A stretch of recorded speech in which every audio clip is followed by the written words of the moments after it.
नबी शादी कयो निवान आबी तावा को इंसान लेकिन एकरो फर्क लाओ हवा भी इंसान मोहम्मद भी इंसान लेकिन एकरो फर्क लाओ मुझरो इंसान कोई को नहीं लो मुझरो इंसान कोई पैदा को नहीं लो नबी जो मुकाबलो ना सनाए आदम अलैहिस्सलाम कायनात जो दुआ करना सब मुकाबलो ना है ओ मोजा बाबू बहन के पार ऐलान करे चले देखे चंदा मोहम्मद नूरा मोहम्मद इंसान आए ओ मोजा बाबू के पार ऐलान करे बुधाए अल्लाह फरमाओ तब कुल ओ मोजा बाबू बरते दे रवाए के दुकान चले अल्लाह मोहम्मद मुस्तफा शाहजहां ओ मोजा बाबू बरते कुल इन्नमा बशर मिथलुकुम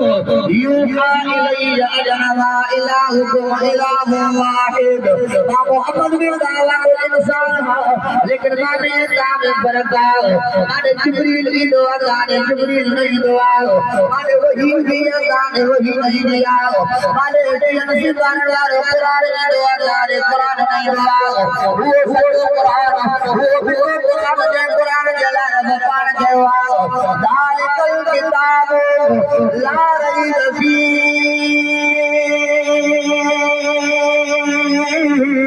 इन कुरान के बारे में रब पान जवाब ये कुरान वो किताब मोहम्मद करीम ने मोकले हो जे कुरान में तो कूड़ लिखल बनाए पर कुरान में कूड़ जो कोई ना है अल्हम्दुलिल्लाह ठीक करे वना सजो कुरान सजो खुदा जे जो कसम असा मोमिन जो भी ईमान असा जो रब की सजो असा जो नबी मोहम्मद रसूलुल्लाह की सजो खुदा जे जो कसम ईमान करे कुरान की अलग लगावटी बना कहीं सजे जो सजो सजो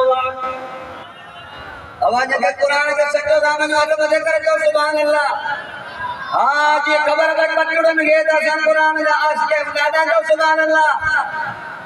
अच्छा कुरान का उत्तम कुरान का रब फरमाए तो मुझे बाबू आदम अलैहिस्सलाम आयो चलो गयो नूह अलैहिस्सलाम आयो चलो गयो मूसा अलैहिस्सलाम आयो चलो गयो ईसा अलैहिस्सलाम आयो चलो गयो ओ मुझे बाबू सबनी ने किताब मोकलिया मान उन्हें जानता और दिया नबूवत खत्म थी हो रिसालत खत्म थी हो किताब भी खत्म थी आ मान ने घुरायो मान ओ मुझे बाबू मान ने घुरायो मान तो नबूवत भी खत्म गई मान रिसालत भी खत्म गई और भी खत्म कयो मान तू मोहम्मद मुस्तफा के मान पर आखिर में मोकलियो वो तो आखिर में आओ तो को कोई ना सामने से आओ जय आदम अलैहिस्सलाम के मान अल्लाह पैरों पैरों पे जागयो हो उन आदम का तू आयो आखिर में आओ भगवान जो मनवा हुआ अल्लाह आदम का भी मथे कयो अल्लाह रखे दे मारा पुसा करम सा मोहम्मद मुस्तफा जो मकाम दो केतरो कयो और मैं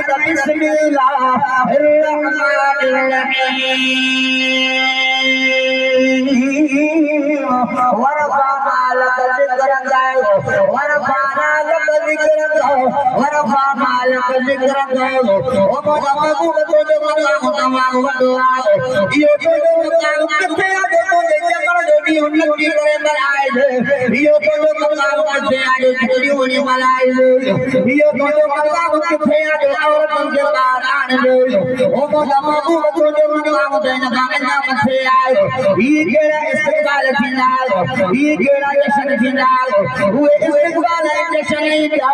ये कायनात तो जा इस्तेकाल शानदार ये इस्तेकाल तो जो हो अरे अल्लाह तो के बारे में ढोला हो दुआ के जय बाप भी हियो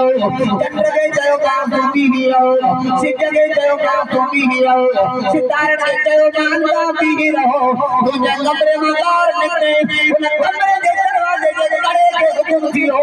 इतने भी हो जैसे जो मांगू मोटी के बिस्तरे के हुक्म हो तो कर बैठा ये इंदा जो जमानो रे जैसे जो मांगू मोटी के